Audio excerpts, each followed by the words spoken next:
Dullanni, you're homeless here in San Diego. You just got a job, which is a good thing, but you've gone to jail for being homeless. Yes. Well, first, let's start with homelessness in San Diego. Briefly, tell me about living outside here in San Diego and how you ended up homeless. I ended up homeless back in 2014. Like I just had a change of events in life. Like everything basically hit rock bottom. Like I went from being employed, having a good job, having a partner that I was with for 12 years, landlord being in my driveway, just enjoying life and things were going on a good upswing, to everything just going 180, to losing my partner of 12 years. I totaled the cars, but I walked away alive. I lost my job, had to move out of my place in San Carlos. Like everything just like reset down to zero. And it wasn't from being anything stupid or doing anything like dumb. It just was a situation to where it's just life. And from there, I stayed with my brother briefly, and that was horrible. It was like one of the things where... Couch surfing, people don't... Yeah, and well, I was the oldest of three. I'm the oldest of the two, and he treated me, again, like I was just like somebody that's like, I was family. It was just weird. But like, basically he kicked us out at one point. Yeah. And that's how we started our journey on the streets. We started out in downtown, which is like, it's a big jungle out there. There's so many people, so much going on, so much stuff that's happening. You always had to kind of sleep with one eye open.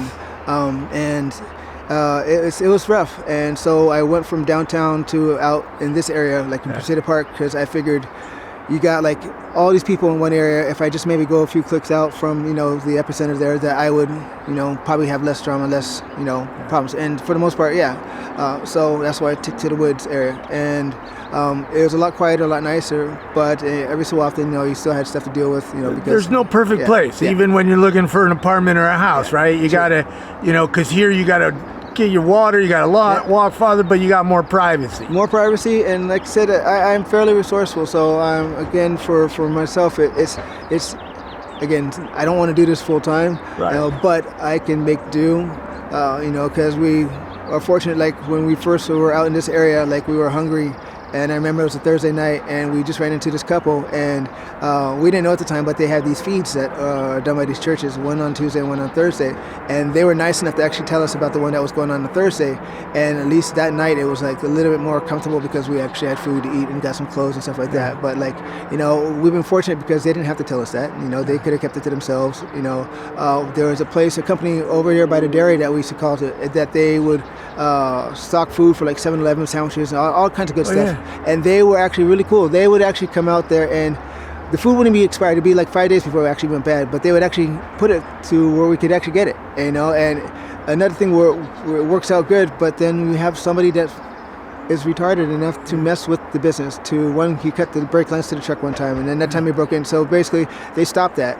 And like one person, for whatever reason, which they didn't have to, we had like luggages of food, like there's enough for everybody. There's usually plenty enough food out here. There's no housing, right? Yeah, and he just ruined it to where like now they're not there no more. Yeah. So let's talk. You got a job. Yeah. How long you been working? I've been working there for about, I would say, close to a month now. Okay. Is full time? It's part time, but it's working. But it's a job. Yeah, it's a job. But how do you maintain a job outside here? It's kind of hard, but fortunate for me, I have someone that helps me, because I have dogs, and if it wasn't for him watching the dogs, or even just like watching the camp, like I would have a hard time holding down a job, because there's this stuff that people don't understand. Once you leave, you're going to get everything stolen. Yeah, it runs a risk for that. There's a high chance of that, and or like sometimes you come back and you'll find people in your camp. I've had still, but it's hard, and then you don't have refrigeration. You can't. It's hard to save money when you're homeless. Yeah. So you gotta. It's all. Everything is against you. Maintaining a job. I heard you earlier say, I can get jobs. It's maintaining the job. It's maintaining the jobs. I went through 1, 2, 3.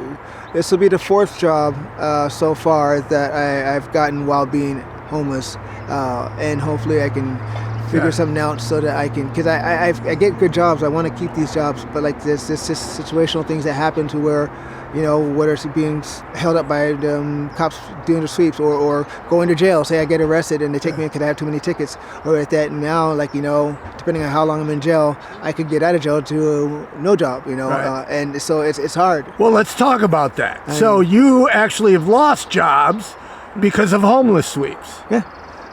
There's times where I would get a job. Like my last job I was working at was the blood bank, and the police, they know me, not because I'm bad, but just because I stand out on my own, and they come to know us by name, and so like they know I look for work. They know at that time I was working.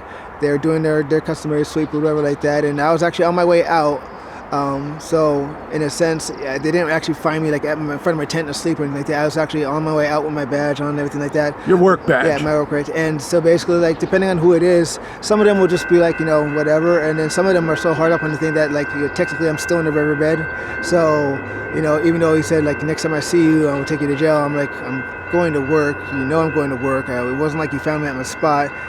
Technically, I'm still in the riverbed, but you know, you could just let me go to work and just get out here. But like, no, he decides to detain me, and then, you know, I end up going to jail for it. And you lost the job. Yeah, that was the last So, job.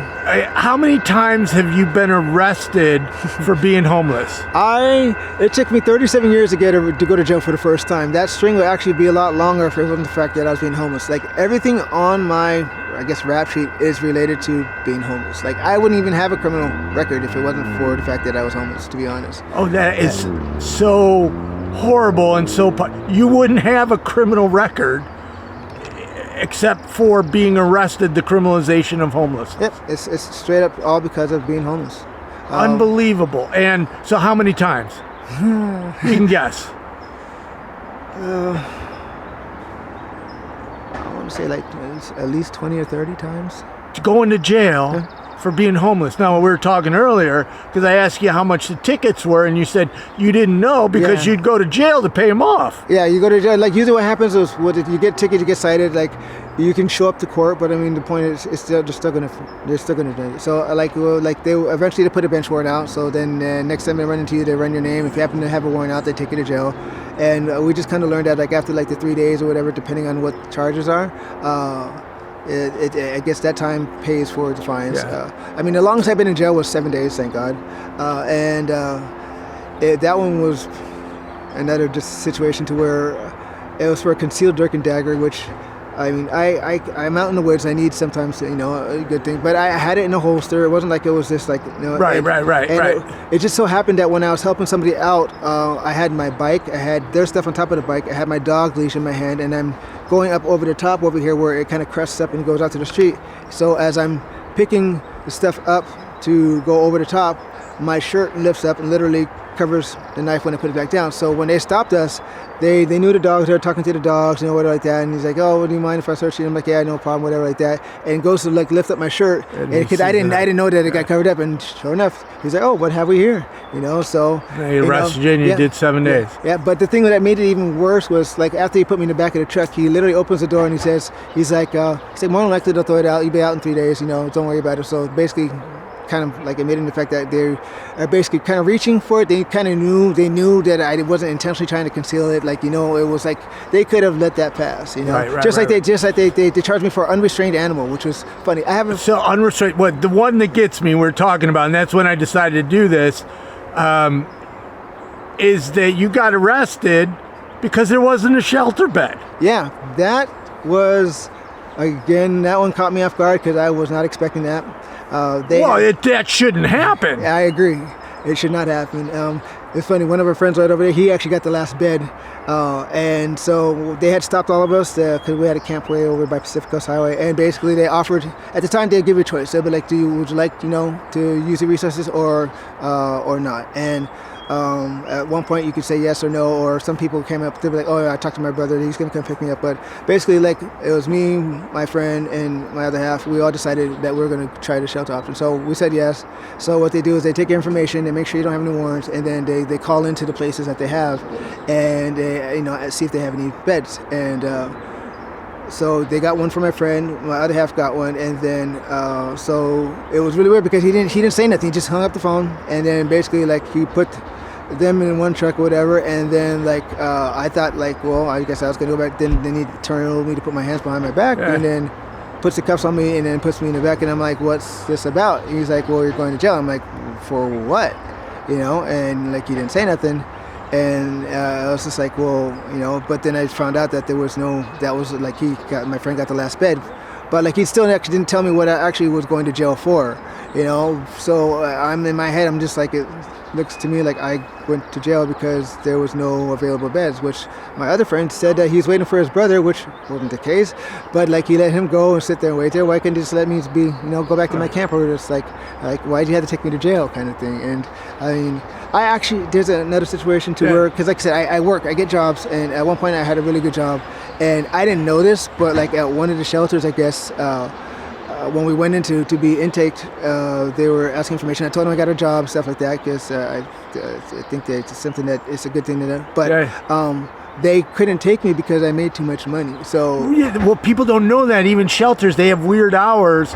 Like, you know, many of you kick them out during the day, and you got to be in about a certain time. It wasn't even that. It was just because I guess per bed there's a certain allotment, I guess, like monetarily that allows them to get, I guess, I'm assuming financing. Right. But now, were you making enough money for an apartment? Yeah, but I had to save up for it. I mean, but no, you were right. It's going to take you a while to save up for an apartment and get out of homelessness. You know, and then it's just crazy. That's why I'm afraid right now to even tell, like, if I asked to use the resources, I'm afraid to even mention, like, you know, that I have a job now because what happened last time, like I was kind of blown away. Like I was like, you're employed, homeless, but you're not able to get the resources because, like, you need saving up for first and last month's rent. It's going to take a while. Yeah, and it's something to where if I was in a shelter, I would have less to worry about. Right, you could shelter, you'd be able to shower, shower's another thing too, because you know sometimes we run a few string of days to where you know. So again, I'm fortunate and we're lucky, and I'm resourceful enough to where like some places we have to go. Like there's an apartment complex down the street that we have to go and kind of, you know, not to say break in, but hop the fence, you know, go in there because I have outdoor showers. And I mean, it's kind of risky, but I mean, it's a shower. Otherwise, I'll do it old school and I get me my gallon jug of water. And people don't understand. They say, get a job. But you can get a job. It's maintaining a job and why we need to help people, like, you know, that are trying to do something, because if you got a good job and were able to save up, you'd be out of homelessness. Mm-hmm. And that's what we need to do. Mm-hmm. Anyways, I could talk to you forever. Thanks for talking to me. Thank you. If you had 3 wishes, what would they be? That is a good question.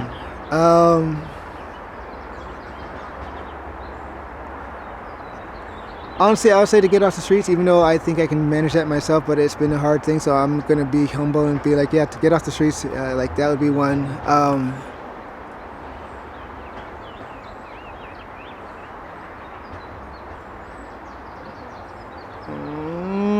I wish that there was a change in the way that people saw us, like if we weren't seen in such a, in a sense, negative light, even though like sometimes certain groups or certain people kind of mess up the name for the whole group of us.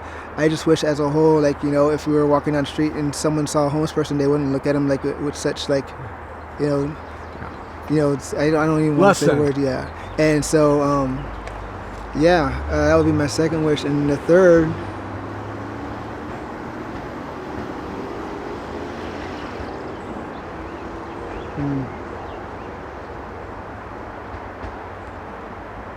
I don't know, it might be kind of cheeseball, but if the way, I probably would wish that, like, if everybody that was homeless could actually get a place.